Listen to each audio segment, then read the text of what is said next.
Voilà donc le tableau que j'ai préparé avec les effets de matière donc sur la vidéo hier. Je suis dans un autre endroit. Donc j'ai travaillé dessus, mais j'ai pas voulu marquer tout ce que j'ai fait parce que c'est assez évident. C'est-à-dire que j'ai peint simplement avec de la peinture noire clair-obscur. Là, c'est du gris de peine avec un tout petit peu d'ocre rouge, avec lesquels donc je crée cette ambiance. Là, c'est un tout petit peu d'ocre rouge avec du blanc, mais c'est la première étape. Donc ça va être forcé vers les clairs, vers les foncés ensuite, redessiner légèrement parce que les yeux sont pas bien. Mais l'ambiance, c'est la deuxième étape donc, où l'ambiance générale du tableau est en place. Alors qu'est-ce qui m'intéresse dans ce tableau ? Dans cette manière de peindre, eh bien, c'est tout simplement le jeu qu'il y a entre un univers abstrait qui est né accidentellement, quasiment, à 50% et 50% sous ma propre envie, tout un ensemble de choix par rapport aux couleurs, aux effets que je veux rendre. Mais là, ce que je voulais rendre, d'abord, c'est des effets de matière au départ qui resteraient presque intégralement jusqu'à la fin. Sauf à certains endroits où ils vont être adoucis. Par exemple, cette tache blanche va peut-être être adoucie. Là, ça va être foncé sans doute par une sorte de glacis. Ensuite, il y aura de nouveau du travail de minutie ici. La feuille blanche va devenir beaucoup plus blanche. Des détails vont arriver ici. Mais tous ces éléments intermédiaires ici seront corrigés toujours en transparence, peut-être par des glacis, peut-être par des petites touches, par des petits réglages. Des endroits comme ici seront peut-être légèrement adoucis, mais pas tant que ça. Et en fait, auparavant, je faisais la même chose, mais avec des couleurs beaucoup plus vives. Et là, donc, je le fais avec des couleurs beaucoup plus mesurées. Et c'est ce qui me permet comment dire, d'avoir de la réserve pour monter en puissance. Par exemple, là, je vais faire ce livre impeccablement, mais je sens, il va falloir que je le monte en puissance et en valeur et en couleur. Il y aura des contrastes augmentés. Mais maintenant, il va y avoir un véritable tâtonnement. Ça va être par un tâtonnement que le tableau va avancer. Ce ne sera pas par, comment dire,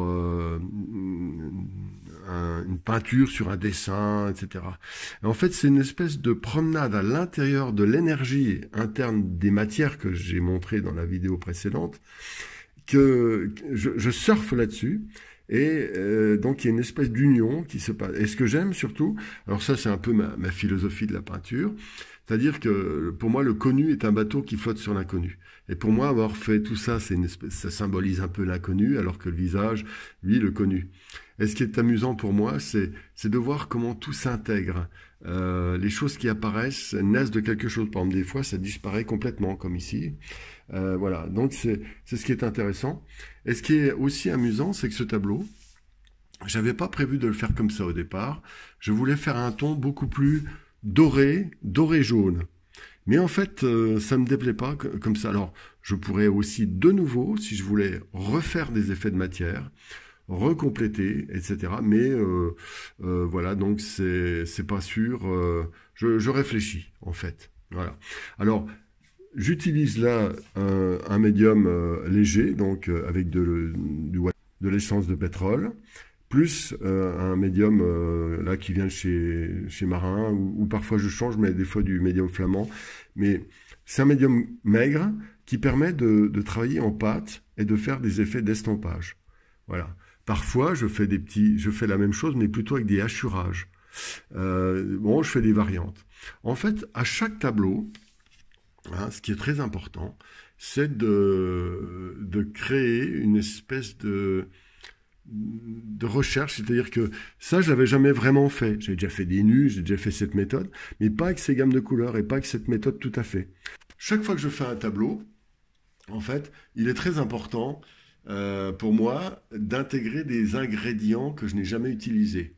Pourquoi ? Parce que ça augmente ma capacité ma gamme, ma banque de données, on va dire, d'informations techniques sur les matières. Des fois, je change des couleurs, des fois, je change des variantes sur le sujet, etc.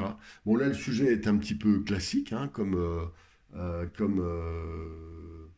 j'ai déjà fait à plusieurs reprises, hein, je l'ai fait souvent, c'est une gamme qui me plaît bien, mais j'ai voulu surtout travailler cette méthode d'effet de matière légèrement différente et des couleurs légèrement différentes. Mais sinon, il y a des raisons, je m'amuse beaucoup, c'est-à-dire que je crée aussi un environnement, par exemple là, et je vais montrer, Ici, par exemple, je vais faire une pomme.